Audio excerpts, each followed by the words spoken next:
Property विवाद के चलते दो पक्षों में विवाद हो गया था, जिसमें एक युवक को जबरन एसिड पिलाया गया, जिसके बाद उसकी मौत हो गई। इस पूरे घटनाक्रम में महिदपुर थाना प्रभारी दिनेश भोजक की लापरवाही सामने आई थी, जिसके बाद ग्रामीणों ने चक्का जाम कर दिया। एसपी ने थाना प्रभारी पर लापरवाही के चलते उसे लाइन अटैच कर दिया। महिदपुर तहसील के गांव भीमा खेड़ा में 4 दिन पहले दो पक्षों में प्रॉपर्टी को लेकर विवाद हो गया था, जिसके बाद राजेश माली और अन्य लोगों ने विवाद के दौरान दूसरे पक्ष के आकाश उम्र 22 साल को एसिड पिला दिया। इस घटनाक्रम के बाद महिदपुर थाना प्रभारी दिनेश भोजक ने दोनों पक्ष की तरफ से सामान्य धाराओं में प्रकरण दर्ज किया, जबकि आकाश की हालत गंभीर होती गई, जिससे उज्जैन रेफर किया गया। आकाश के परिजनों ने दूसरे पक्ष पर गंभीर धाराओं में मुकदमा दर्ज करने की मांग की, लेकिन थाना प्रभारी ने एक नहीं सुनी, जिसके बाद आज उपचार के दौरान आकाश की मौत हो गई। परिजन ने उज्जैन में शव का पोस्टमार्टम करवाने के बाद आकाश के शव को महिदपुर लाकर भीमा खेड़ा चौराहे पर चक्का जाम कर दिया। आकाश के परिजनों ने थाना प्रभारी पर कार्यवाही नहीं करने के गंभीर आरोप लगाए।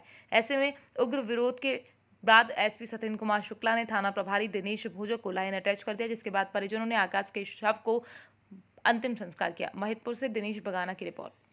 जो भीमागढ़ गांव में चक्का जाम जो हुआ है, कौन सा मामला लेकर क्या विवाद मामला था? विवाद ये है कि ये राजेश माली और उसके भतीजे के बीच में एक संपत्ति बंटवारे को लेकर के विवाद है, जिसका तहसील में भी कोई केस चल रहा है। और इसी संपत्ति विवाद को लेकर के दोनों पक्ष दिनांक 20 तारीख को विवाद किए थे, आपस में लड़ाई किए थे, और दोनों पक्षों ने एक दूसरे को मार कुटाई किया था। दोनों की रिपोर्ट पर से एफआईआर महिदपुर थाने में क्रॉस हुई है। इसी विवाद के दौरान उस घटना के बाद वो एक लड़के ने, जो जिसका नाम आकाश है, वो एसिड पी लिया था, और वो एसिड पी के अस्पताल में भर्ती था, जिसकी आज डेथ हुई है। अब वो डेड बॉडी लेकर के और गांव के लोगों ने चक्का जाम कर दिया, और उनका ये कहना था कि पुलिस ने अगर उस समय तत्काल कार्रवाई की होती तो शायद ये घटना नहीं होती, और उनको टीआई के प्रति आक्रोश जाहिर कर रहे थे।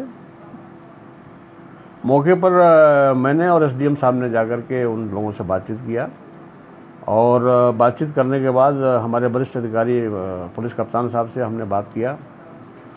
फिर जब एसपी साहब ने बोला है कि जांच हम करा लेंगे, और जांच होने तक के लिए टीआई को हम लाइन कर रहे हैं, और जांच पूरी होने पर अगर निर्दोष साबित होगा तो वापस उसकी पोस्टिंग होगी, अदरवाइज नहीं होगी, दूसरे की होगी। इस बात पर से सब गांव वाले मान गए हैं, और उन्होंने चक्का जाम समाप्त किया है, और उसका अंतिम संस्कार हो रहा है।